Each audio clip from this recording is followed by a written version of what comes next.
Bonjour, je me nomme Babacar Diop, je suis docteur en sociologie, je suis également psychologue et j'enseigne à l'université Gaston Berger de Saint-Louis du Sénégal, à l'université virtuelle et à l'université Kocc Barma. Donc j'enseigne également dans plusieurs autres écoles de formation ici à Dakar et à Saint-Louis. Et je suis présentement psychologue en service au Centre national de l'orientation scolaire et professionnelle. Donc je vous présente aujourd'hui mon livre intitulé Djinna Maïmouna, crise psychosociale et hystériforme dans l'école sénégalaise, approche psychosociologique. Eh bien, ce livre est préfacé par le professeur Isaac Prosper Laleye de l'université Gaston Berger de Saint-Louis du Sénégal. Il est par ailleurs membre de l'Académie nationale des sciences et techniques du Sénégal. Il est postfacé par le docteur Idriss Diop, qui est présentement le chef du département des psychologues conseillers de l'NCTP et de l'UCAD.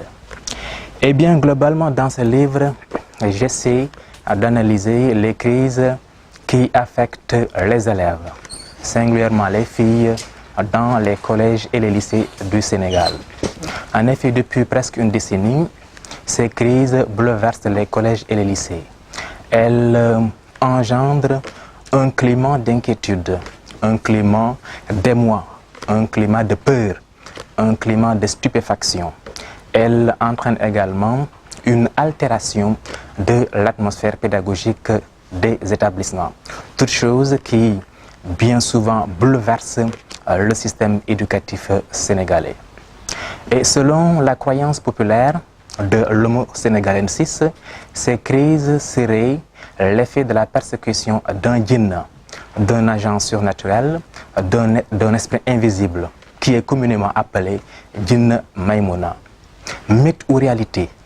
Quoi qu'il en soit, nous avons remarqué que depuis l'avènement de ces crises, aucune étude psychologique, voire psychosociologique rigoureuse, ne s'est vraiment intéressée à la question. Bien au contraire, la question fait souvent l'objet d'analyses magico-religieuses et médiatiques, souvent hâtives et émotionnelles.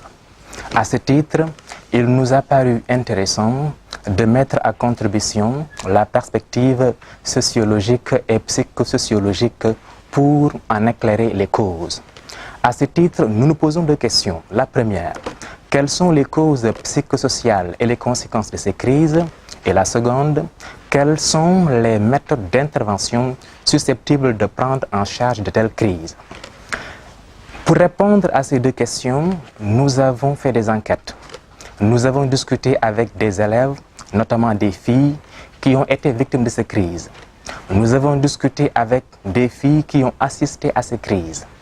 Nous avons interviewé des enseignants qui ont vécu ces crises.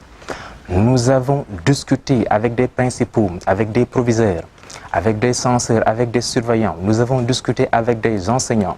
Et au-delà, nous avons également discuté avec des marabouts. Et en outre, nous avons discuté évidemment avec des médecins, des infirmiers, etc., etc. Eh bien, les résultats de toutes ces enquêtes ont été consignés dans ce livre et nous vous invitons à le lire et au besoin à nous contacter pour en discuter.